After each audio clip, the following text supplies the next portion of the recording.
السلام عليكم ورحمة الله وبركاته. كلنا هبون داوديال كنا سو دواده عدد كمid ah barnaamijkeena qalinka iyo aqoonta. Cadadka barnaamijkeena qalinka iyo aqoonta waxaan ku soo qaadanaynaa munaasabad ballaaran oo ay qabteen ururka Caravan Deliver ama geediga buuga iyo Library Victoria Go. Haddaba munaasabadaasi oo lagu qabtay guriga ummadda ayaa waxa ay ahayd daahfurka sanad suugaaneedka 2018 oo si wada jir ah ay u daahfurayeen iyada oo isla mar ahaantaana nuxurka munaasabadaasi ay ahayd daahfurka aqalka daabacada buugaagta. waxaan oran karnaana waa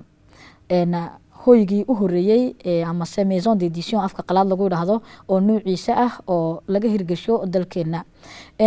barnaamijkeenani ayaa waxa munaasabadaasi oo ka qayb qaatay oo halkaasi goobjoog u ahaa iyadoo munaasabadaasi ay ahayd munaasabad ballaaran oo daahfurka labadaasi qodob una joogeen aqoon-yahanada kala duwan ee dalkeena oo munaasabadaasi ay ku kulmeen. waxaa munaasabadaasi hormood ka ahaa labada wasiir ee kala ah wasiirka warfaafinta qaabilsana boosaha iyo wargaarsiinta mudane Cabdi Yuusuf Suge iyo wasiirka maaliyadda iyo dhaqaalaha mudane Ilyas Muuse Dawaale. haddaba iyada oon oran karno munaasabadaasi waxay ahayd munaasabad wax ku ool ah run ahaantiina midho dhalin doonta waayo waxaad ku arki doontaan nuxurka barnaamijkeenan ayaad ku arki doontaan akhriska ama qalinkana waxaa ku duugan waa aqoon oo mar walba laga dhaxlaa. haddaba cadadka barnaamijkeenani waxaa igu marti ah gudoomiyaha cusub ee ururka geediga buuga Marwo Ubax Axmed Malow iyada oo munaasabadaasina aan oran karo hormood bay ka ahayd way joogtay. sidoo kalena waxaa igu marti ah Marwo Carafo Saalax Saciid oo ah mulkiilaha maktabada Library Victoria Go isla mar ahaantaana xubinka ah guddiga sare ee ururka Caravan Deliver in badan marka hore ay soo wada shaqeynayeen. haddaba barnaamijkeenani oo aan cadadkiisani kaga hadlayno labadaasi qodob ayaa ugu horeyn su'aasheeda u horeysa han siiyo gudoomiyaha ururka geediga buuga Marwo Ubax oo han weydiiyo geedigaasi daahfurka ana dhahdo munaasabadaasi daahfurka geediga buuga soo qaban qaabiyay maxay xambaarsan tahay hadaf haddaad nooga faallooto. maadsantahay Hiba. السلام عليكم وادكم هاتنتا inaad halkan nagu soo macsuumtay maanta haddaan dib ugu yar noqdo munaasabadii sabtidii hore dhacday horta aad baan ugu faraxnay oo sidaan u sugay waxaan ka sugaynay iyo wax ka weynba way dhaceen maasha Allah. waxa weeyaan markii intaan xilka qabtay aniyo guddiga sare waxaan meel wada dhiganay mashruucyo badan. mashruucyada waxa kamid ahaa sanad suugaaneedkan oo nuxur uga dhignay hoyga soo saaridda buuga inaan ugu daahfurno. marka waxa aan garanay inaan u yeedhno buugaag qorayaasha reer Djibouti ee sanadkan buugaag soo saaray oo ay kaga hadlayeen dhibaatooyinka ama maaragtay caqabooyinka society-ga ka jirta. waxa ahaa dumar baa ku jiray ragna way ku jireen maasha Allah. waxa nagu jira anaga guddida sare waxa ku jira dad wax akhriya oo critique littéraire baa nagu jira. waxaan leenahay qayb critique littéraire la yiraahdo oo iyaga soo akhriya iyaga soo presenteeyay markii aan qabanay daahfurka. dadkuna wallahi aad bay u jeclaysteen. hadafkeegu wuxuu ahaa inaan iska hor keeno dadka wax qora ee reer Djibouti iyo dadkii wax akhrinayay. li'anno inta badan waxana jirta dadku qorayaashu inay dibadaha kusoo daabacaan bugaagtooda oo intooda badan ba la garanaynba laakiin waxaan jeclaysanay inaan Djibouti keeno kuwii dibadda ku daabacay iyo kuwii franconaaba lagu daabacay inay dadku bartaan inaan la iska hor keeno qoraayaashii iyo publicii way tahay haddaba maktabadda aan idhaahdo hoyga soo saarka buugta ama maison d'édition-ga waa fikir ka timiday Carafo Saalax Saciid Carafo waxaan oran karaa waa xubin ama qayb ka mid ah qalin maalka lianna waa halkii marka uu fikirkiisa tuujiyo qoraagu ee uu daabaco halkii u suuq gelinaysay ee u iibinaysay maahina waa halkii way dhaafisaan oran karnaa iibkii oo kali ah oo waxay ku dartay dadaalkii soo dhaweyntii akhriska bulshadii iyo qoraagiina isku dhaweyso run ahaantii waa dadaalo badan oo inta ay leedahay Victor Hugo ay muujisay waxaan oran karnaa wax walba waa aragnimadiisu leeyahay marka la dhex galo Carafo bal sida ugu dambeyn fikirka maison d'édition-ga ama hoyga buug soo saarka oo kugu dhashay iyo haddaad nooga faalooto taariikh wixii aad la soo marteen. السلام عليكم ورحمة الله. horta aad baad u mahadsantahay barnaamijkan wanaagsan ani walaasha Ubax Axmed aad nagu soo dhaweysay sida wax ku sheegtay dad badan oo maskaxdooda maala wax qora wadankeena alxamdulillah way jiraan way maanta mutacalimiin badan baan leenahay laakiin badi marka ay wax qoraan shababkeena saanba in ka roonaan baa noqdaane caqabad badan bay kala kulmaan daabicidda waxa ay ku waajibtaa inay buugaantoodaas badi dibadaha u diraan markay dibadda u diraan qolooyinkan ay weydiisanayaan daabacaadu kontraayay ku xidhaan inay buugaanta qayb lacagtooda sii bixiyaan baa lagu xidhaa caqabad badan bay kala kulmaan xitaa waxay gaadhaan marka ay ogolaadaan waxa oo waajibaada amba adaga lagu qabanayo waxa dhacda hadana in buugii marka la daabaco badi wixii loogu ballan qaaday inay ka dab helaan ba aynay ka dab helin haddii xitaa buugga si fiican loo daabacana inuu dadkeenii soo gaadhin waayo wuxuu ku soo gaadhin ugu adag mushkiladda weyn waxa weeyaan waa qiimaha halkaas marka buug la daawacayo waxaa lagu xisaabtamaya waxaa laleeyahay buugaanta dad badan ma akhrinayso marka maadaama dad badan akhrinayo wax yar baa laga daabacaa intaa la daabacana qiimahoogii dee 2 jibaar ama 3 jibaar ayaa laga dhigayaa marka la garab dhigo buuggii Faransiiska amba nin Faransiisi qoray amba nin kale ajnabiba marka annaga haddaanu nahay geediga buugga waxaa markasta noogu jirta ajandaha 3 sanadood uu jirto association gaadiba in aan inkastoo anigu fikradan ay ka sii horeysay haddana inta aan walaalahay aan gacmaha saysano waxaan hadda gooraale aan baadhayno oo ka shaqeynay sidii aan u hirgelin lahayn xaruntan alxamdulillah rabbil caalamiin saydo wax ku sheegaysana maanta karavanka amba geediga buugga waxa ku jira dad lafdhabara dad aqoon leh dad wax qoraa ku jira waxa ku jira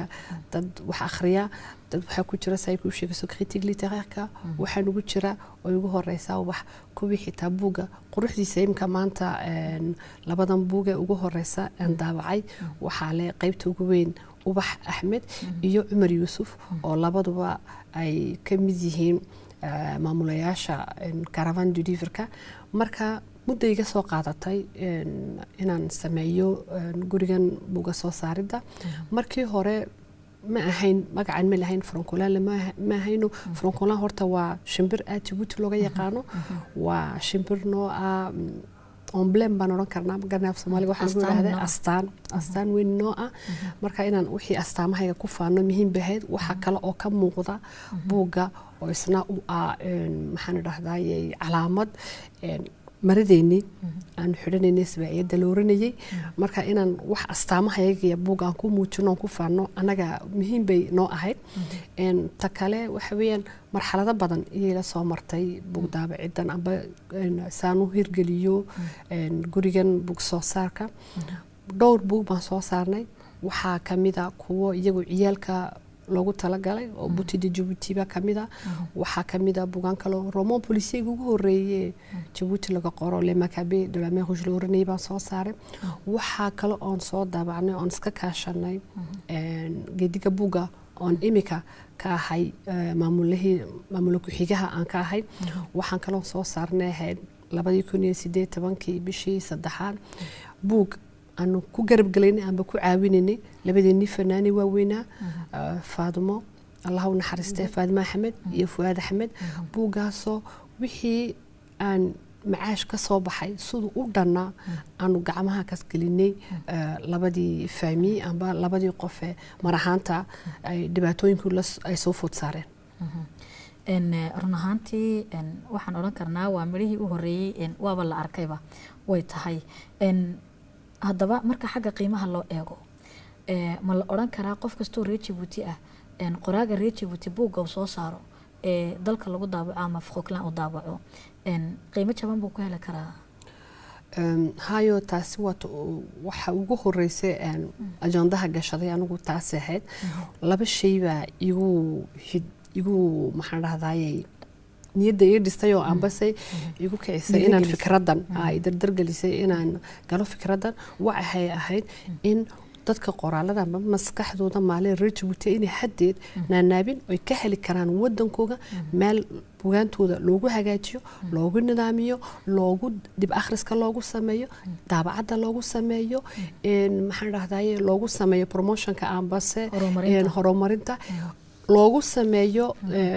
bandhigaha oo bandhig buugaaneed baan sameynaa haddaanu karavaan nahay iyo Librairie Victor Hugo ilaa yacni wixii silsiladihii buuggu amba marxaladihii soo marayay oo dhan iyaanu ka kaafiyeynaa biidnillaahi alkariim waayo min daabacaadii ilaa buugga iibintiisi annagii baa hawshaa galayna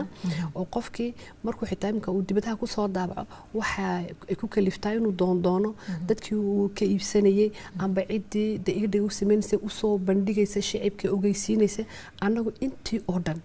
hawsheedii iyaanu buuxinaynaa ilaa iibkii oo ay galayso Librairie Victor Hugo marka qiimuhuna waa shayga ugu muhiimsan bay ahayd aan gelinaynay aan ajandaha noogu jiray inaan hirgelino oo marka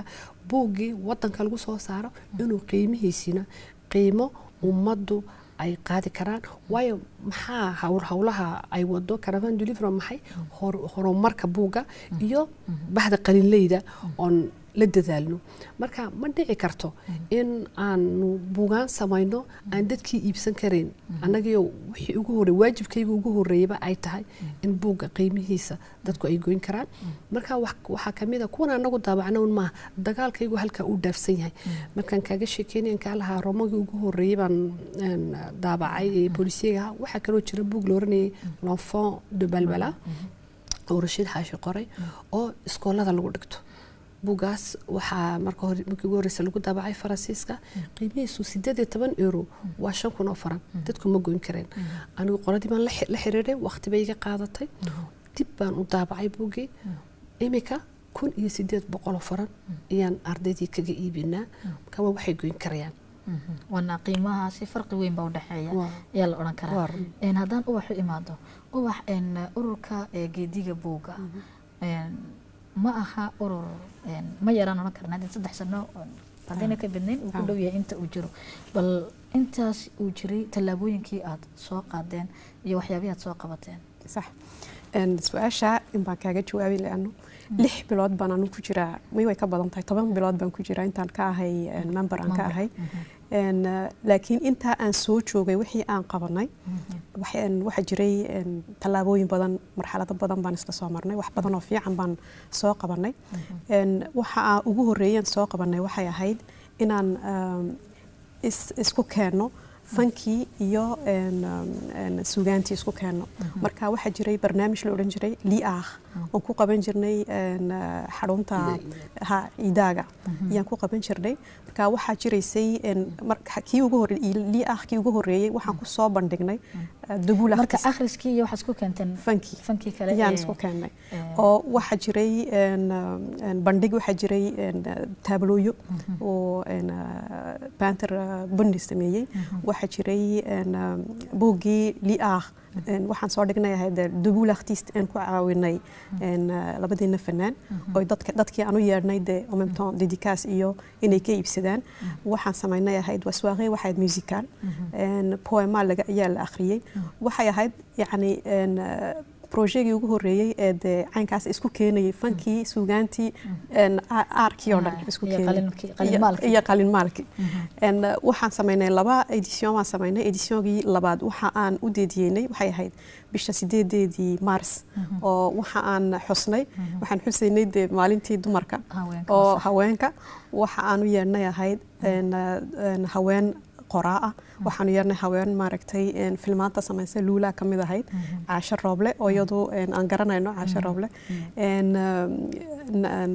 maxay ahayd hablo badan oo iyo Sacaada Allaale oo ahayd fanaanad weyn oo fanaanad weyn oo Rejuti waxaan nidhahan xasuusino inaan leenahay haween fankiina ku jira qalin maalkii ku jira film samaystii ku jira waxaan isku keenay 8 haween oon halka emission ugu qabanay projectgii labaadna wuxuu ahaa kaasina waa mid aad loo xiiseeyay waxay sold exceptionnel wax la yiraahdo Riyadh baan ku qabanay bandhig buugaag oo carafo ma sha Allah ay 80% bay buugaagtay ay qiimo dhimis u sameysay oo taana waxana lagu yiri noogu soo cisha waa la wada jeclaystay waxaan ku qabanay Riyadh maxaa Riyadh u dooranay Riyadh hooyadii baa imanaysa oo maalin jimcaan ayaan sameynay ahayd hooyadii baa imanaysa waxaan niri dadkii iyo buugaagta isku dhaweeya donc halkaana taabaa jirtay waxaan sameynay don et troc de livre waxa la yiraahdo dadka markay buugaagta ay akhriyaan aynan waxba ku feelaynin say dadka kale ay ugu faa'iideyn lahaayeen marka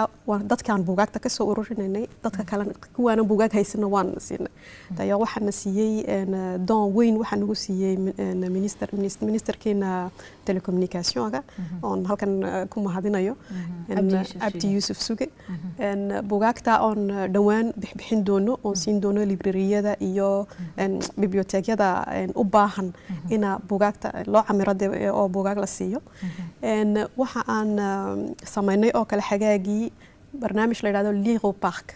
yani taasi hadafku waxa weyn markasta isku soo dhaweeya buuggii iyo bulshadii isku soo dhaweeya barnaamijka oo ahaa barnaamij maalin aan ku qabanay Place Lagarde oo halkaasna waxa jiray standyo badan stand buugaag lagu bandhigay waxa jiray stand ay ciyaalku ku baranayeen taas ciyaalkan u qabanay ahayd ciyaalku ku baranayeen maxaa la yiraahdaa loo peintureka atelier de peinture baa jiray sawirka loo sameeyo waxa jiray atelier de conte baa jiray oo waxaan u yeernay qof u akhriya sheeka xariir ciyaalka u akhriya aad bay dadku xiiseen in waxaan u yeernay heesaayo miyaan u yeerno meeshii noo animeeyay aad bay si fiican bay noogu dhacday ta kale waxa jirtay waxaan tagnay geediga buug wuxuu ka qayb galay oo يعني كولورادي جيبوتي لي كولور دو جيبوتي اي سو بندغان ان محل هذا فوار دو ليفر دو هرقيسه هرقيسه تغني حاجه دويد oo stand baan qabsanay buugaagtii Djibouti aan ka qaadnay baan soo bandhignay taasi oo si aad horta wax bandhigaasi inta badan wadan baa ule lagu macsuuma laakiin dadku waxay moodayeen in Djibouti uu ahaa wadankaasi Rwanda uu ahaa wadankaas sanadkan Djibouti bay moodayeen laana waxaan qaadanay waxa la yiraahdaa on a volé la vedette marka mashruucyadayadii aan soo sameynay sanadkaana dhaafay halka way intaasay ku way tahay run ahaantii haddaan soo noqono iyada oo wixii aad soo qabateen la oran karo inta qodobadan imika aan uga taabatay ma yara oo waa talaabooyin aad u waaweyn waa dhiirigelinta markaste sidii bulshada loogu yeeri lahaa inay wax akhriyaan oo ay ka faa'iideystaan aqoonta kala duwan ee buugaagta ku duugan haddaba haddii aan munaasabadii qadar soo noqdo run ahaantii waxaa si weyn uga dhex muuqday oo aad arkaysay aqoonyaanku in uu danaynayo isaga laftarkiisu in uu u dhawaado bulshada qoraayada reer Djibouti oo dhan iyada oo ay ahayd maalintaasi maalin shaqooyinka laga nasanayo oo la fadhiyo haddana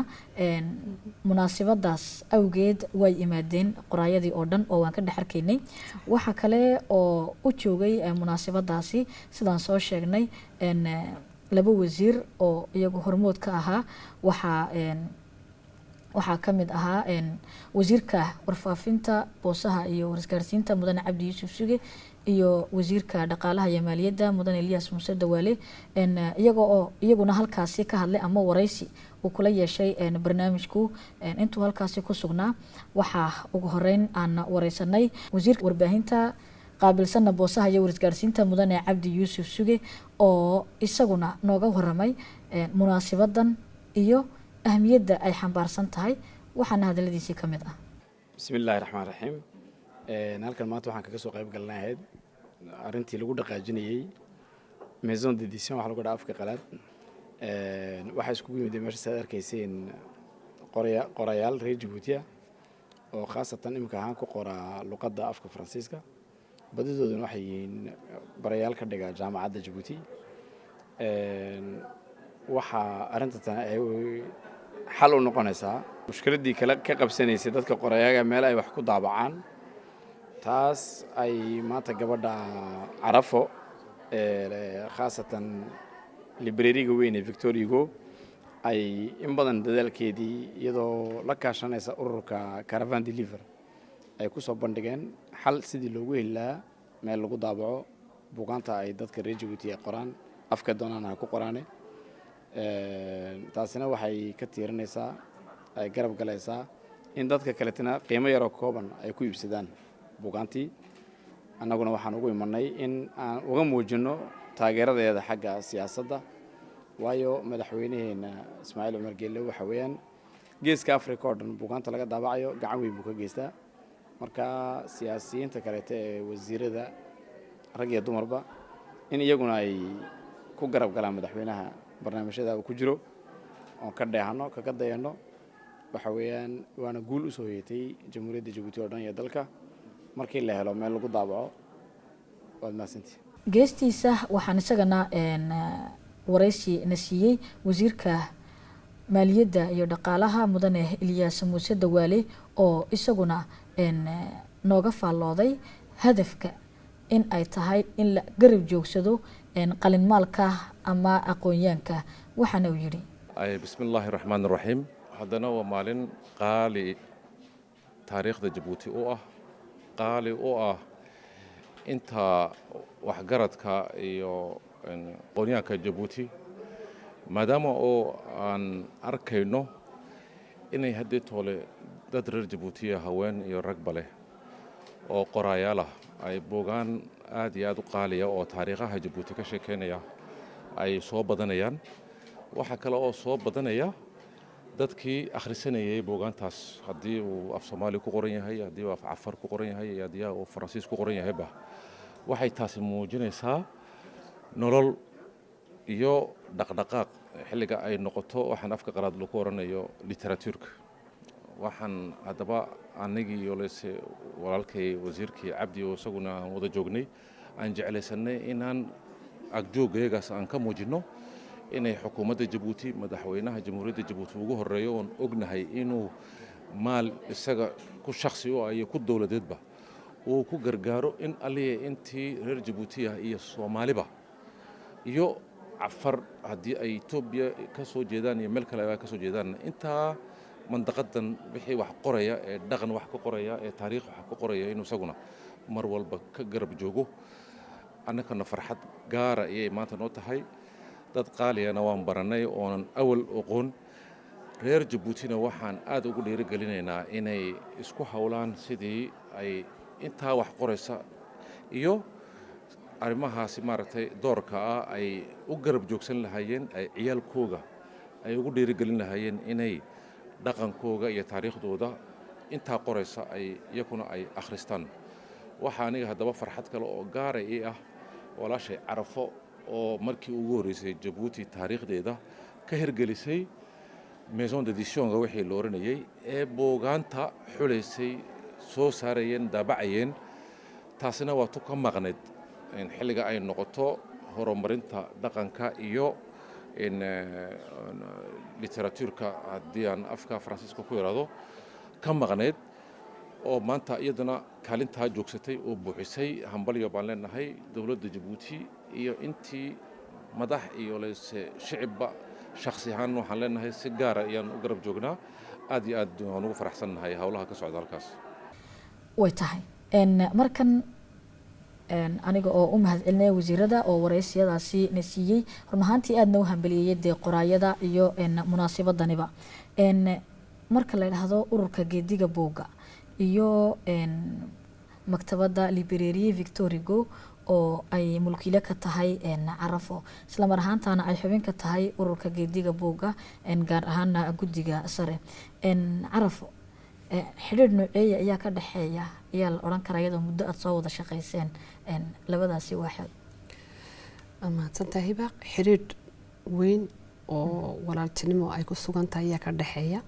maktabadda Victor Hugo iyo geediga buugga had iyo gooraale marka barnaamijyo ku saabsan maadaama hadafka ugu weyn amba hawsha ugu weyn ay hayso geediga buugga uu yahay wax ku saabsan buugga horumarintiisa amba bahda qalinleyda horumarintooda hadday tahay waxaa ka maarmaana inuu soo garab taago dadkii ku shaqo lahaa buugga meeshii ambase meeshii laga helayay buugga inay soo garab taagto waa muhiim weeyaan awal marka ay tahay hadiyo gooraale marka promotion la sameynaya amba bandhig buug la sameynayo kaliday baan dahaan jiro hadii buugaanta afafkooda ku qoran hadday tahay iyo hadii buugaanta ku qoran Faransiiska ay tahayba bandhig kaste oo buug Djibouti Victor Hugo baa ka soo qayb gashay intan ay Caravan du Livre ku jirto waxaa nasiib wanaaga dad iyaguba buugaantii qoraa xiseeya yaan isla iskula jirnaa association aan ka mid ahay marka waxay saartay ahamiyad weyn bay siisay hawshan anigu kaliday waday waxaana had iyo gooraale meel kasta oo tagayno amba buuga aan soo bandhigayno waxaan de hawshii hadday noqoto dadaalkii soo saaridda amba soo dhaweynta dadka bahda buugleyda haddii ay wado Caravan Victor Hugo iyadna waxay ka qayb gashaa qaybtii buug soo bandhiga amba dadaalkii dhinaca qiimo jabidda waata ku sheegaysay imika wax walaasho waxay ku sheegaysay markii aan Riyaad aan ku sameynay bandhigii ballaadhnaa xagga buugaanta qiimo jabista weyn aan ka sameynay xagagii dhaweyd waxa isla kaashanay markaas had iyo gooraale waa laba meelood oo kala maarmay weeyaan markii Hargeysa xitaa buug feerka Hargeysa aan ka qayb galaynina wixii aan kaga qayb galnay Djibouti lagu metelay waxay ahayd buugaantii ay soo bandhigtay library Victor Hugo ahayd marka waxaan oran karaa waa mataano ma kala maarmi karaan way tahay waa kulli midig iyo bidix aad bay iskugu baahan yihiin run ahaantiina waxaan oran karnaa imika maadaama baahidaasi weyn ay isku xidhay way midoobeen baan oran karnaaba waa tahay haddaba isla munaasabadaasi buugta lagu soo bandhigay ama nidhaahda lagu daafurayay suugaanta sanadka Caravan du Livre oo soo bandhigay waxaa sidoo kale aan wareysi la yeelanay oo isaguna nooga waramay dareenkiisa agaasimaha dhaqanka mudane Ducaali Xasan Axmed waxa uu isaguna بسم الله الرحمن الرحيم الحمد لله والصلاة لله والصلاة على سيدنا محمد أنا ما أنت فرحت جارة إيه تهانو كقيب قلي إن شركة لو دهفرية أقل لو سمينا يو إن ميزون ديديشن له هذا أو بوغانتا لو دابع أيو يوليته إن لو ما أنت لو بلابي إن أنتري إن سنة كعصب جديد كسنة ذا شقين لهين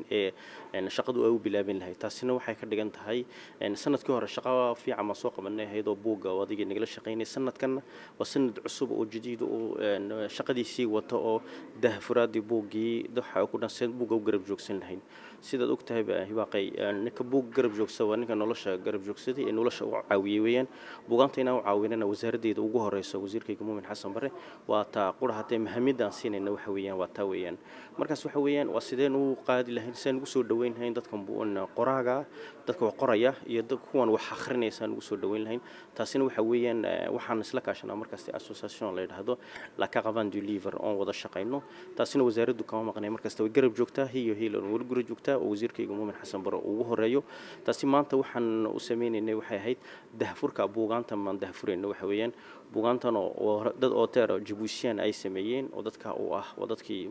caalimka ahaa reer Djibouti ahaa doctorada ahaa Dr. Musa Suleyman Makamila Shukri Cusmaan iyo Shukri Jibriil ba kamid ahaa buugaantooda ay soo bandhigeen maanta halkan maanta wasiiradii iyo nagu sharfiyo noo yimiday laba wasiir soo qiimeeyay sidii loo horumarin lahaa buugaantan markaasi maanta farxad gaar ah iyo aniga ii tahay farxad gaar ah ay u tahay maanta waa maalin qaali ah oo qiimo qaayala leh oo halkan lagu daafuray buugaanta oo dhan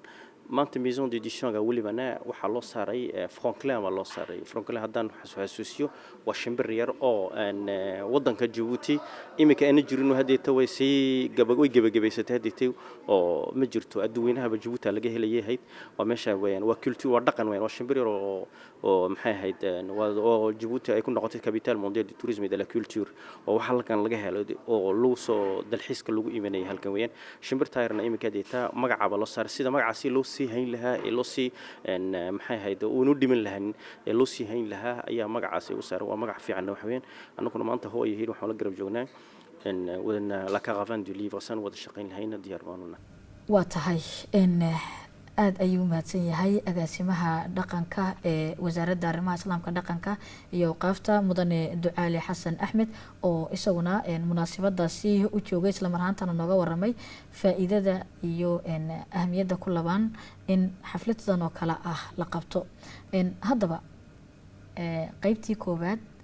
dabayaqadeedii ayaan joognaa Marwo Ubax maxaa ururka Caravane du Livre ajoondaha ugu jira iyadoo ayaantii dhaweeytay aad qodobka ka jarayseen sanad suugaameedka ama kulli waa barnaamijyada qaban doontaan iyo guud ahaan wixii ajandaha inagu jira wadnaantahay horta hadafka ugu weyn ee Caravane du Livre ku leedahay waxa weeyaan inaan soo celino dhaqankii akhrista laano imika dadku way gooyeen sidii wax loo akhrinayay in la akhriyo dadku waxa ma akhriyaan waxaan ku jirnaa casri ay dadku ama ay ku jiraan numeric casriga numerigan ku jirnaa dadku inta badan ma xiiseeyaan wax akhrista marka hadafkeegu ugu weyn waxa weey inaan dadka dhaqankii aanu soo celino wax lagu akhrinayay donc taasi waxay markaan fikirneen isla fadhiisanay waxaan isniri waa inaan mashruucyo badan oo isdaba socda aan meesha soo dhigno waxa noogu jira ajandaha inaan caravaniers baan ognahay laakiin waan les petits caravaniers baan doonayna inaan samayno oo ahaan doona gees kamid ahaan doona si ciyaalka loogu barbaariyo wax akhrista taasi waxay kamid tahay waxaana jira mashruuc noo yaala oo ah inaan club de lecture horta club de lecture yadii soo celino waxaan iskaashan doonaa iskoolada iyo etablissement iskooleradan insha Allah la shaqayn doonaa CDC-yadan la shaqayn doonaa haddii Ilaahay yiraahdo waxa jira mashruuc kale oo isaguna ah ina ciyaalku iyagu halkii imka dadka waaweyn soo fadhiisanayeen oranayeen buugaa baan ka helay waxa baan uga helay ciyaalku in iyagu saa sameeyaan emission yacaynka iyaguna falanqeeyaan si ay u jeclaadaan wax akhrista waxaan u malayn carafa wax ku beerin maadaama ku jirtay wax kale oo haddii badhaado nagu jirtaa ajoonda iyagana inaanu geediga buuga maadaama aanu nahay meel ma fadhiisanade inaan magaalada ka baxno oon u baxno magaalo kastaba soo marno oon arta tagno cali sabiix tagno dakhil tagno tajooro tagno dhulkaasna aan hawlahay ku saabsanaa sida horumarinta buuga aan kasoo qabano waxaa kaloo hadduu ay badhaado aanu wadnaa sidii barnaamijkii kuu sheegaysay liiga u baxkan ku sameynay plus lagaaqdan ku sameynay ku ka ballaaran badda dadkeenu shabaab badan baa badda imaada inaan halkaana barnaamij buuga ubadka lagu jeclaysiiyo aanu ku samayno barnaamij ballaaran waxaa kaloo ajandaha noogu jirto dhowaan hadduu ay badhaahdo riyaad aanu ku celino waayo aad baa loogu bogay maxaan dhahdaa qiimo jabista aan ku sameynay riyaad inaan tu labaad aanu ku qabano oon maanta ugu soo bandhigno buugaan ka gedisan kuwii oon rajaynayno buugaan weliba aad maanta ugu baahan dictionnaire metodadana carruurtu akhrisada ka bartaan oon rajaynayno insha Allah inay dadku aad uga heli doonaan wixii u baahan yihiin hadduu ay badhaahdo way tahay aad iyo aad ayaan idinku mahadcelinayaa sida aad uga soo jawaabteen martiqaadka oo barnaamijku inii fidiyey Marwo Ubax Axmed Malow oo ah gudoomiyaha ururka geediga buugga sidoo kalena marwo carafo saalax siciid oo ah gudoomiye ku-xigeenka ururka geediga buugga isla mar ahaantaana ah mulkiilaha maktabadda library victorigo oo qaybtan koowaad ee barnaamijkana la wadaagayay isla mar ahaantaana wax nooga ifiyey munaasabada ballaaran ee ay qabteen iyo sanadkan waxyaabaha ajandaha ugu jira iyo kulliba dhaqdhaqaaqyada ay ugu jiraan in wax la akhriyo waxna la qoro lana garab joogsado qoraaga bulshadana loogu yeedho aqoonta iyo akhriska haddaba munaasabadaasi ballaaran ee la qabtay waxaa ka mid ahaa oo iyadna qeyb weyn kaga jirtay soo bandhigidda 7 buug oo ay qoreen qoraayadeena reer Jabuuti waxaana ka mid ahaa Dr. Muuse Suleymaan, Dr. Nimcaan Cabdilaahi, Marwo Shukri Cusmaan, Marwo Shukri Jibriil iyo mudane Yuusuf Cali oo qoraayadeena qoreen oo halkaasi lagu soo bandhigay si weynna loogu falanqeeyay haddaba qaar ka mid ah qoraayaashaasi oo halkaasi aan waraysi kula yeelanay ayaa ay nooga jawaabeen sida ay u arkaan bandhiga buugaagtooda iyo munaasabadani ahmiyad waxay u leedahay ama faa'iido waxay u leedahay iyo sidii ay u arkayeen ka aragti ahaan waxaana hadaladoodii ka mid assalaamu calaykum waa mahadsantahay hibaaq walaashay waa run horta dhowaan waxaan sameynay bay ahayd doorashooyinkii dib u cusboonaysiinta guddiga ururka geediga buugga markaani waxaa dib haddana laygu doortay inaan noqdo xogayaha guud ee ururka marka arrintan waa arrin aan kusoo jirnay bay ahayd waxaynan shucuurtani ka bilaamatay markaan dareennay inay meel ay dadka qoraaga ay reer Jabuuti ay wax ku soo saaraan oo Jabuuti iyo waddankoogii dhexdooda aynan jirin badidoodu waxay tagi jireen ama les éditions du net oo dibadda ama haddii kaleetana faransiiska iyo waddana kaleeta marka waa siduu Shixim sheegayay waxaa imanaysay markaa inay dadka ay wax qorayaan inuu noqdo dad kaleete dadka iibsanaya dad kaleete inay noqdaan inta kaliyaata iibsatay reer Jabuuti inay ahaato dad ay ku adagtay iibsigii leesh marka lagu wada daro dee kharashkii waxaa ku baxayay dhoofkii iyo diyaaraddu soo raacay buugaasi waxay imanaysaa inuu qiimihii buugga uu qaali noqdo marka waxaas nidhi maxaa keenaya inaan ku soo dhaweyn karayno dadkii iyo buuggii isku soo dhaweyn karayno waa horta qiimaha ayaa laga bilaabay iyo dhibtan ay ku jiraan maanta qorayaasha reer Jabuuti wax qora bahda buugga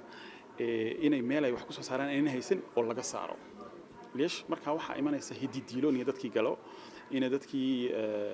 markii hore ay ka cabsoonayeen inay wax dariiqa dheer iyo janjarooyinka dheer ay marayaan tacabka ay ka mutaysanayaan yaa looga fududeynaa ilaa maanta dad baa xaggan u jooga ay u soo dirayaan buuggii akhrinaya saxaya haddii meel ay khaldan yihiin meelihii dib u saxayo dib ugu celinaya dib uu soo diraya dib baa loo saxaya kadib waxaa loo sameynayaa wax la yiraahdo sawirkii buugga ku soo baxay chart graphique wax la yiraahdo ensuite maxay marka dambeetay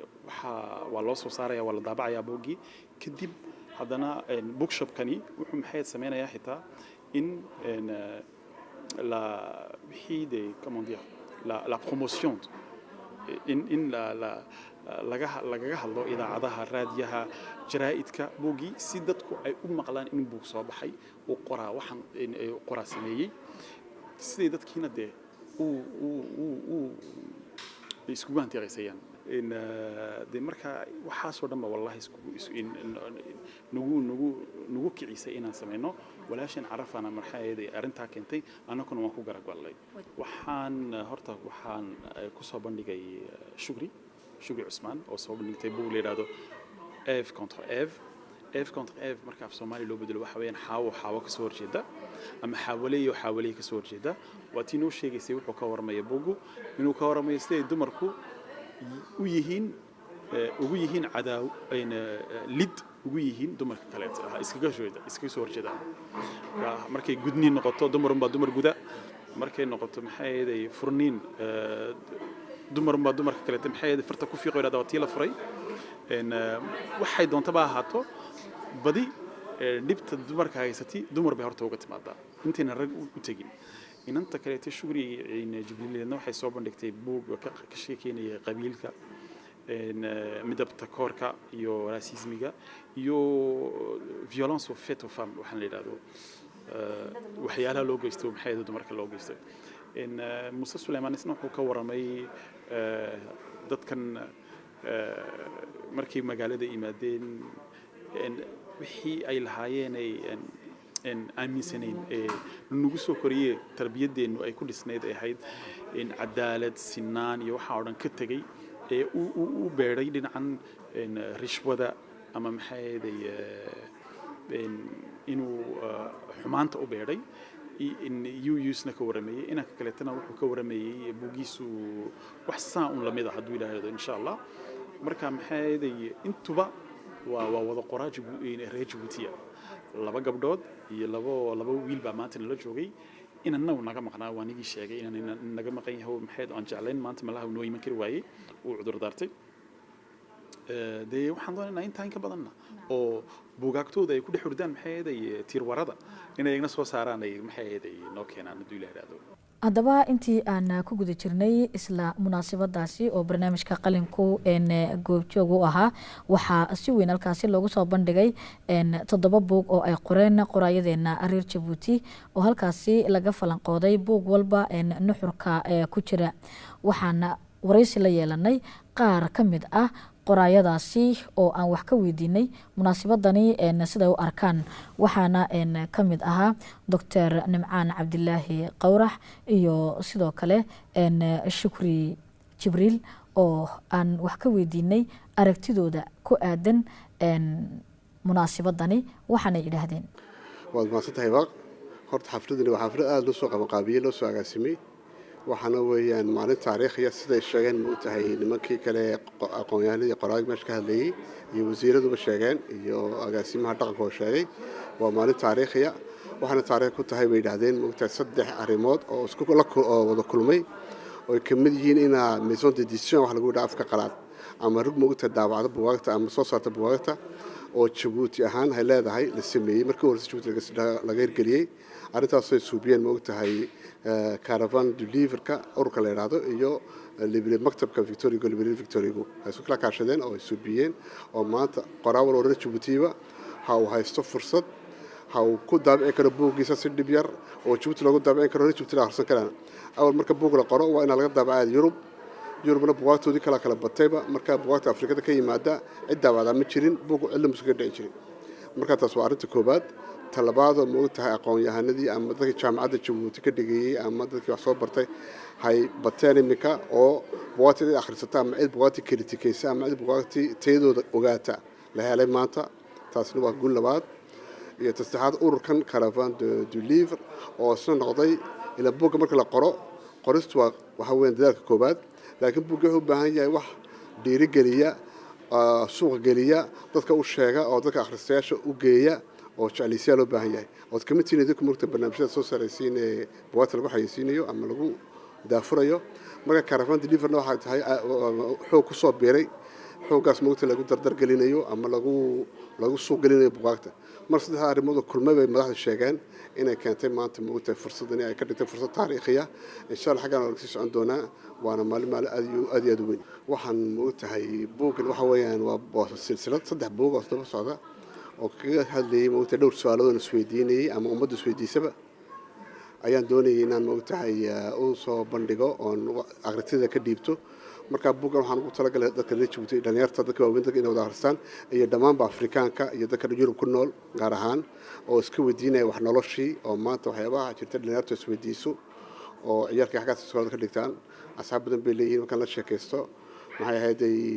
naftii ilaahay aakhiradii waxa soo dhanba way ka halowsan tahay markaas iyo moogtahay sheeko ahaana oo sida moogtahay buugaagtana xiisiyaan dhalinyartu ee Harry Potter aan kala raadsan sheeko ahaana ayaan u gelinay sheekada u gelinay han rabaana moogtahay inaan su'aalahan isweydiiyo dadka ku dhaxjay isweydiiyaan oo waxaan maxay tahay sanawiin oo saas moogtahay dacwad u sameeyaan ku talagalay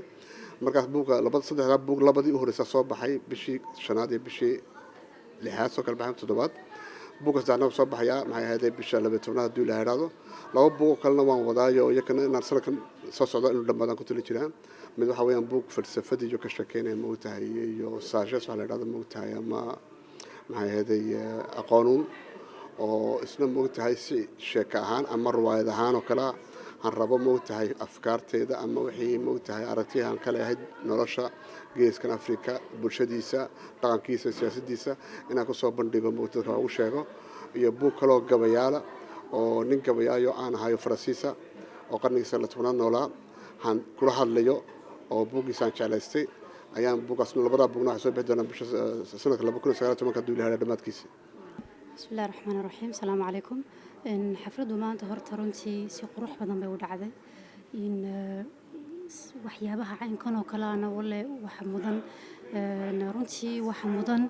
in maxayda xoog la saaro waayo qof waxa akhristay waa qof mugdi ka baxay waa qof horumarka ku dadaalaya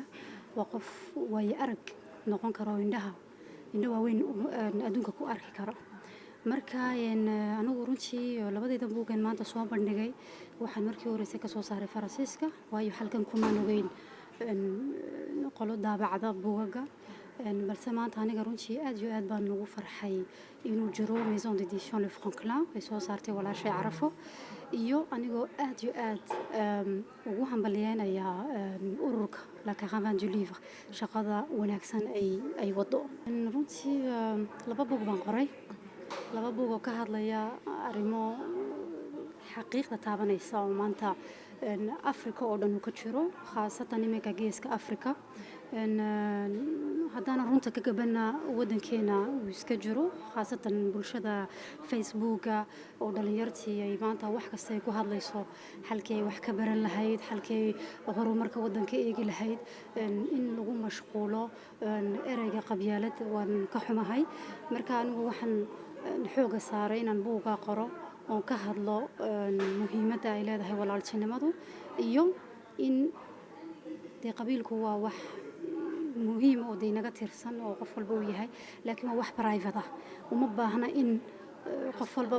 la adeegsado qof walba sanka laga xoqo waxa weeye waa wax private adiga ku gooniya waa wax tahay laakiin waa private weeyaan laakiin maanta bacdama inuu wadan nahay inuu bulsho nahay in waxa weeyaan aan promotion u sameeyno walaaltinimada wada jirka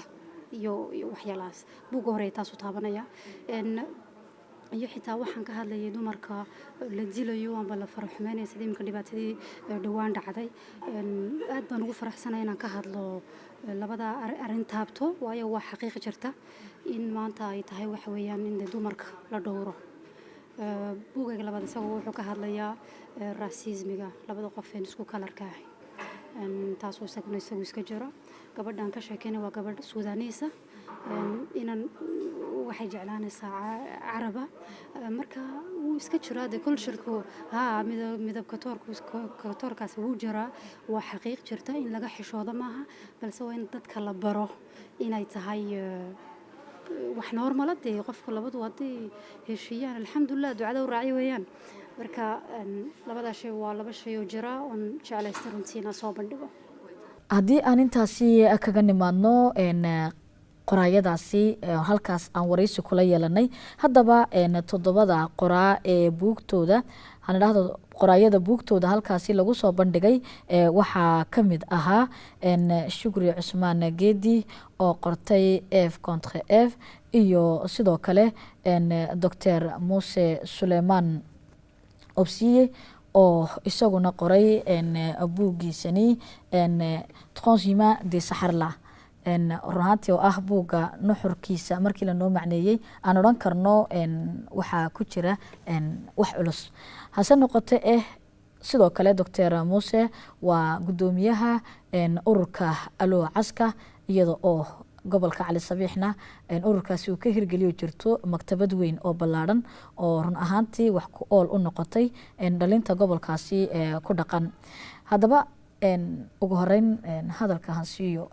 Dr. Muse oo isagu qoray buuganay Le Transhumant des Sahara in uu qadar horta intaana buuga aan guda gelin munaasabadaasi loo qabtay aqoonyahankan odhan karnaa ama lagu daahfurayay waxqabadkooga sideed u aragtaa ka qoraa ahaan ama ka aqoonyahan ahaanba bismillahi raxmaan raxiim horta wallaahi waxay ahayd munaasabad weyn inta la xasuusto waayo waa markii u horeysay lasoo hadal qaado in la hirgelinayo madbacadda ugu horeysa ee Djibouti oo édition Le Francolin ay soo bandhigtay amba soo hindistay maamulaha library-ga Victor Hugo Carafo kaasoon aada ugu farxnay waayo taasi waxay dhib yaraynaysaa sidii buugaanta loo daabici lahaa iyo sidii dadku ay si dhib yar ugu heli lahaayeen buugaanta waayo marka buuga lagu daabaco dee Djibouti waxay noqonaysaa inay dadku si dhib yar u helaan iyo inay qiimo yar ay ku helaan iyo in xitaa dhaqan ahaan wixii dhaqankiina ku saabsanaa uun ka hadala dee awal maaragtay kolkol madbacada dibadda marka editeerada kolkol waxayba kugu xirayaanba in hadduu wixii wax dhaqanku ku saabsan loo arko amba wax iyaka ku maaragtay dee maaragtay ay u aragtiin inay u arkeen inay habboon tahay in laga horjoogsada in abugii daabacdid inkastoo badi lagu tilmaamo dee wadano maaragtay iska xora haddana dhaqanku wuxuu ka ciyaaraa dee qayb weyn taana waxaa qaran ahaan waxaan filayaa dee inay tahay wax fiican haddaan usoo noqdo bandhiga buugaanta dad badan ba wax soo bandhigay waxaanan qabaa inay dad kale oo jiraan soo bandhigin laakiinse qora oo la-un inay meel ay ku daabacaan buugaantii waayo daabacadda ayaa dhiba markaa buugii soo saartid waa inaad boosta ku dirtid waa inuu 3 toddobaad sii socdo 3 toddobaad kadib waa inuu markuu faransiiska kala badi lagu daabaco markuu tago waa in comité de lecture baa fadhiisanaya oo buugga akhrinaya kolkol buuggaaga looma arki karayo inuu yahay buug la daabici karayo halkan wixii oo dhanba waqti kooban inuu waxaasoo dhan ku hirgalaan baa dhici kartaa aad baan ku faraxsanay wallaahi munaasabada way tahay intaana buugta nuxurkooga gelin su-aasha mid lamida aan siiyo shukri cusmaan qoraagina buugga f contre f shukri munaasabadaasi buugtiinii baa lagu soo bandhigay isla mar ahaantaana daahfur aqoonyaanka loo sameynayay ayaa ay qayb ka ahayd qoraayadii oo dhanna ugu dhanaayeen ka qora ahaan idinka maxaa iniga baxay sideedse munaasabadaasi aada u arkayseen hiba qorta walaal waad ku mahadsantahay martiqaadkan aad noo fidisa maanta waa maalin weyn farxad leh noo tahay maalinta daahfur ku dhacayna waxaa maalintii ugu horeysay ahayd 3 shay daahfurka maison d'éditionga iyo daahfurkeena baan odhan karnaa buugaanteena maadaama in badan baan wax qornaa Facebook baan ku qornaa iskalaan qornaa buugaanteena caadigaan ku qornaa laakiin maanta liver anagoo xaggan joognaa maanta aniga shaqsaanteyda uu liver noqday maayo terminaalkii baan qoray oo pièce de théâtre baan soo bandhigay waa la ciyaaray laakiin liver c'est la première fois maanta iyo liver aan soo saaray taasna alxamdulilah waxay noo hirgelisay maison d'éditionga madame Carafo iyo la ka qaban du livre in muddo sanadoodba ugu ka hawlgashaa dhankaas way tahay haddaba nuxurka buugtaan qadar soo noqon haddaan muuse ku horeeyo buuggaaga transimaadii saxarla nuxurkiisa haddaad si guud ahaan wax nooga taataabato iyadoo kolley barnaamij gaar aan u sameyni doono donc si guud ahaaneed buuggu siduu tiiterku sheegayo amba sawirku ka muuqdaba kolley buug marka la qorayo waa in waxyaabo oo guud ahaaneed uu ka hadlo horta buuggu wuxuu ka hadlaa dhaqan kulley dhaqankeenu ka hadlayaa sidee dadku u nool yihiin sidii magaalada loo soo degay sidii xitaa maaragtay marka aqalada la dhisayo in maaragtay ay waxyaalaha ay dadku sugaanta waa iminka sugaanteenii dadku af Soomaaliga ahayd amba af Canfarta ahayd badi markii magaalada soo galeen dee af qalaad baa wax lagu baranayaa amba Faransiis baa lagu baranayaa amba af Carabi baa dhici karta goorta dhaqankiiba xitaa wuxuu ku hadhaaloonayaa buuggan oo ka hadlaya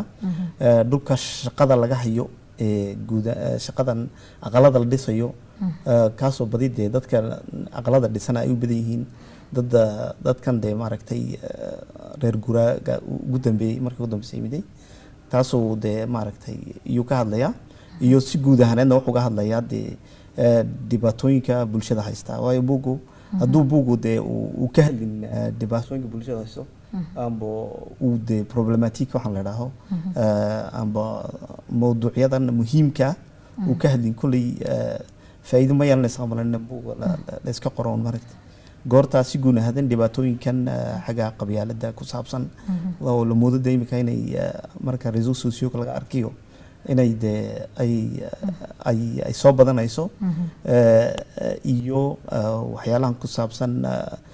xagga maamulka oo dee imika markii qof haddii meel loo dhibo laga yaababa inuu dee si habboon xaggii maamulka uu dhibaato ka jirto goortaas waxyaalaha laga hadlayo muhiimadda laga leeyahay amba danta laga leeyahay waa in solution loo heli lahaa xalkii muhiimadda ugu weyna waa intaa micno ma keenaysa dee buugga haddii la akhriyo waa la akhrin karayaa kolkol dee personageyaasha ku jirana waad arkaysaa wadada kolkol dariiqa ku kulmaysid meel kolkol waaba qof jaarkiina wada garanaysid laakiinse si maldahan dee looga sheekaynayo waxa looga jeedana waa inay bulshadu sidii loo wacyigelin lahaa waayo buugga inuu wacyigeliyo dadka waa inuu tilmaamo taana dee waxaan u maleynayaa waa muhiimadda uu leeyahay amba roolka laga sugaya qofka qoraaga amba qofka dee fikiraya wax laga sugayo bulshadu wax ka sugayso waa inuu waxyaala taabto waxaa buu ka hadlayaa way tahay run ahaantii sidaad carabka ku dhufatay waa wacyigelin ballaaran oo gees walba taabanaysa insha allah waxaan ballan qaadanaana barnaamijka qalinka in buuggani aan kusoo bandhigi doono isagoo weliba gobolkiisii jooga hadduu eebeedmo amase maktabadda aloocaska haddaan markan u imaado shukri casmaan shukri buuggaaga f contre f haddaad adiguna wax nooga taabato nuxurkiisa eeb contre eeb siduu tiitarkiisuba sheegayo waa 9 sheeko horta 9 sheeko kala nuuca laakiin dumarun ku saabsan dumarkaasoo sida kuwa garab siisiineen weyaan aan isgarab joogsan isgarab joogsan oo isku gargaarin eeb contre eeb waa xaawa waxaa ka soo horjeeda haddaan af Soomaali ku turjumo markaas waxaan uga dumarka waxaan ka rabaa waxaan tusaale u soo qaatay sheekooyinkan waxyaabo badan oo nolosha ka dhaca dumarkiyo iyagu isku helinay mar arkay dareenka shakhsi ahaaneed markaas waxaan ku leeyahay waxaan doonayaa wacyigelinteeda waxa weeyaan inay dumarku isaga joogsadaan garab siiyaan goor kasta par exemple marka gabar yar la gudayo waa hooyadeed ama ayeedeed unbaa soo qaadaysa oo meesha keenaysa oo dhibtiina u geysanaysa aabana maaha walaalkiina maaha qof kalena maaha ta kale gabdhahan wuxuu ka hadlaa sheekada ugu muhiimsan in polygamiga isla guursashada oo taana gabadha aad u qurux badan baa arkaysaa oo ninkay doonta heli karta oo haddana ku reer la guursanaysa oo marka halkaa waxaad leedahay ha ku qurdin gabadh reer iska degan bay qalalaasan gelin halkaana dhibaa kasoo kordhi way tahay waxaa ka mid ah markaan eegno markaad bandhiga sameynayseen in haweeneydu laftarkeedu markay gabadh dhasho ayna ku farxin dumarkiyo iyadoo gabadha gabadha dhali wayba kolkol way ka marar dilaacdaaba oo kuma faraxsano wiil bay rabaan hadda imka mikrofoonka qaadato soo bibedisid islaamaha uur kale maxaad doonaysaa inaad dishid midka odhanaysa boqolkiiba xabad baad arki malhabad wiilal badan loo de xabad yaroo gabar yaroo u shaqaysa doonaysa wax kalena ma doonaysa inay saqafayso unbay gabadhan u doonaysaa صح marka ihtimaamka gabadhina dhalaan bay jecel yihiin way tahay inkastoo ilmo baan leeyahay laakiin wiil ama gabadha wixii lahayd ku sii way tahay run ahaantii markii halkaa buugta lagu soo bandhigay waxay ahayd qoraayadii ama aqoonyaankii kale halkaa joogay buug fikirada kala duwan ama tusaalooyinka iyo aqoonta kala duwan ee ku duugan run ahaantii aad ay ula ashqaraareen oo si weyn halkaasi loogu soo bandhigay ama macno faahfaahsan laga siiyey dadka buugtaasi oo sidoo kalena aan kusoo bandhigi doono barnaamijkeena qalinka sida buugani kulley dood badan buu dhalini doonaa Shukriyey buugani oo marka halka laga hadlayo poligamiga iyo isla guursiga waxaan haddaba qadar isha aan ku qabanaynaa oo halkaasi bahda barnaamijka qalinka ee ka qayb qaatay kamid ah Cabdilaahi Axmed Guri oo isaguna munaasabadaasi iyo nuxurkeeda nooga waramay. Assalaamu calaykum waraxmatullaahi wabarakaatu. aad baan kaaga mahadcelinayaa Hibaaq. Wallahi waa maalin aad u weyn oo halkan lagu xusuusan karo oo ah maalin laga fadhiyay shaqada Djibouti oo dadkii handana haysa soo dhibeen oo yimaadaan ta u horeyso horta aad yaan ugu habaleynayo ururka Caravan Deliver oo muujay waji cusub oo maanta jadiida oo ku marti qaadeen xaflad aad iyo aad loo soo maamusay oo wanaagsan taayoo lagu dalbaadegayay laba shay ta u horeyso ah seeba loo gaarsiin karaa amba loo bari karaa qoraaga reer Djibouti ee u dhashay wadanka Djibouti inuu gaarsiiyo dadka wixii uu qoray taa oo ahayd nuxurka koobaad talabaad oo lagu soo bandhigayay Carafo Library Victor Hugo oo iska kaashadeen Caravan Deliver oo ku soo bandhigtay inay soo bandhigto naal daabacaad jadiida oo loogu daabacayo qoraaga reer Djibouti buugaantooda jadiidka sidaa darteed kolkii hore waxaa kala socday dhib weyn sidoo ku sheegay doctorka Sheikh Muwata halkan dhibtaayoo ahayd ninka qoraaga wax qoraya wuxuu umaba qoraynba wadanka wuxuu u qorayay kow wadan shisheeye ku qorayay laba waxa lagu daabacay wadan shisheeye saddex waxa lagu daabacay afkii Faransiiska isna afkii wadan maarataanay shisheeye ah saddex daabacadii meel wixii daabacayeen wuxuu noqday wadan shisheeye kolka waxay dhibtu ka imatay taagantahay waxa weeyaan qoraagii wuxuu wala daabacay oo dhan maskax shisheeyeen ba ka faa'iideysatay waayo waxa la isweydiiyay su'aashu ay tahay sidee bay annaka noo saameyn kartaa dadkani Djibouti maxaan ka faa'iiday karnaa qoraalkani wuxuu yiri kaga soo bilow 790kii ilaa hadda waa muddo dhowr iyo 20 sano ka soo wareegtay ilaa hadda liverkii Djibouti ninkii qoraagii markuu qoray lagu soo daabacay Faransiiskii wuxuu noqday liverkii ugu qaalisanaa ee la iibsan karin kolka waxay ku noqotay dib dadkii reer Djibouti inay wax akhriyaan waxay ka soo horjeesatay dhibaato aad u weyn ba ku noqotay inay wax akhriyaan waayo ma goyn karo liibugan inta la siinayo inkastoo wixii ku jiro dhan ha uu jecel yahay inuu akhriyo ha u hayo hamad u hayana maarataanay idilo cusub inuu wax sameeyo taa daraadeed waxay isku dayday Victor Hugo Carafo oon halkan hambaliyo aad uga dirayo oo ah qof u soo jeeda u dhaga dalola inay horumariso buugaanta iyo horumarkeeda oo library kule Victor Hugo oo meesha ugu caansan buug lagu kala gataa sidaa daraadeed maanta talaabada cusub ee qaaday oo ah daabacaad laga heli karo Djibouti oo kugu daabacayso qiimihii kolkii hore waa Liverpool boqolkiiba 50 ka riday kolka waxaan halkan uga dirayaa baaq qoraaga reer Djibouti dhalinyarta reer Djibouti inay wax curiso doonayso wax inay qoraan doonayaan iyo dadka reer Djibouti la haysta inay wax qoraan ee haddana xaafadda guriga ku haysta inay maanta la helay waqtiga uu yimiday oo ay soo saaraan waxa ay haysteen oo la yimaadeen Victor Hugo waayo waxay soo bandhigtay Carafo wax kolka hore dalkeen lagu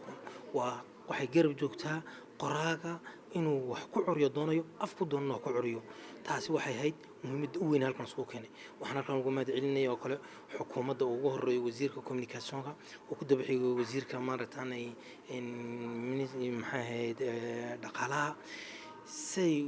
noo soo sharfiyeen oo nooga soo qayb galeen maanta Caravan Deliver oo ah waa cusub oo lagu maamuusayo inay noqdaan weji cusub u ara dadka wax qora taasina waxay u tahay hanaka sharaf iyo barnaamijka qalinkii aqoonta waa tahay haddii aan intaa kaga nimaadno cabdilaahi axmed iyo falanqada qaybtiisii munaasabadaasi iyo sidoo arkayay run ahaantii maktabadda halkaas lagu soo bandhigay maison d'éditionka Franklin ama loogu magac daray hanidhaahdo hoyga buug soo saarka waxa ay soo saartay sidii ay Marwe Carafaba inooga warantay buugaan badan iyadoo ay kamid yihiin imikana buugani Eve contre Eve oo ay qortay walaasheen Shukriyo Cusmaan iyo buugan kale Footbridge aan lahayd oo ay qoreen Dr. Hibo Muumin Casoowe Khalid Haydar iyo Maxamed Cabdi Farax run ahaantii buugaagta iyo buugaag kaleba si fudud looga heli karo biblioteek aan dhahdo library aan dhahdo Victor Hugo buugga Dr. Muuse Suleymaan uu qoray ayaan sidoo kalena barnaamijkeenani aan ku soo bandhigi doonaa buugaantu way badnaayeen aqoon-yahanaduna way badnaayeen ama qoraagu wuu badnaa oo waxaan ugu soo bandhigi doonaa hadduu eebba idmo mid barnaamijkeena qalinka iyo aqoonta gabagabadii barnaamijkeena ayaan gaarnay Dr. Muuse Suleymaan maxaad inoogu soo gunaanadi lahayd ambase marka loo eego buugga aad qortay iyo ka aqoon-yahan ahaan waxyaabahaad ka odhan lahayd bulshada horta waxay ahayd sidaan u sheegnay maalin taariikhi ah oo buugaanta laga hadlayay iyo hoygan daabacadda maison d'édition le francolana lagu soo bandhigay inay hawsheediiba ay bilowday muhiimaddu waxa weeyaan in buugga laga hadlinuun maalin amba laba maalin waqtiga dee ay munaasabad ay jirto ay noqoto laakiinse wax joogtaa toddobaadkiiba haddii mar qasab maaha in markii kaste buugga Faransiis ku qoran uu lasoo bandhigo laakiinse buugga af Soomaali ku qoran af Afar ku qoran af Carabi ku qoran muhiimaddu waa in dadku qorayaashii dadka qoraal wax qoraya fariinta ay tabinayaan in ay meel ay ku tabiyaan helaan waxaan aaminsanahay dee inay doorka ciyaari karayso oo maaragtay inay ciyaarto bilowday inay ciyaarto RTD-du aad baan ugu faraxsanahay intaan nagu soo dhaweyseen wani mahad celinaash way tahay gabadii Shukri Cusmaan maxaad adiguna fariin aad diri lahayd gaar ahaan bulshada iyo dhalinta fariinta buug waxaan baarsan yahay in doonayaan inaan diro waa ku saabsan dumarka dumarka waxaan ku oran lahaa rag maanta lama hadlayno waan joojina annaga dhexdeena waa inaan ishabayno inaan garab joogsano inaan gacmaha qabsano oon tii dhibaataysan ta kale ay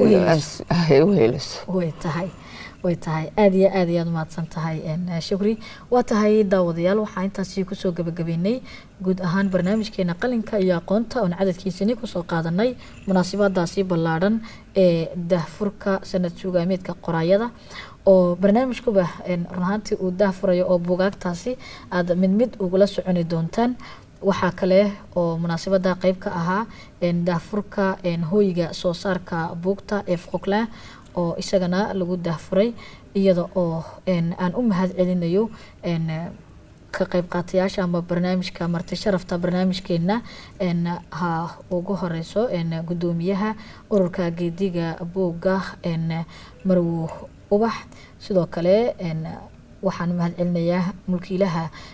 library Victor Hugo iyadna qayb ka ah ururka geediga buugga Marwe Carafo anoo mahad celinayaa qoraayadiina igala qayb qaatay iyaguna qayb ka ahaa qoraayadii buugtooda halkaasi lagu soo bandhigay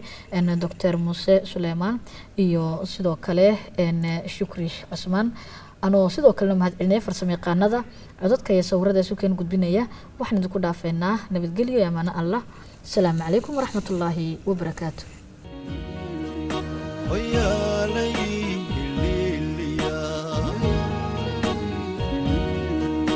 كل شيطان يقول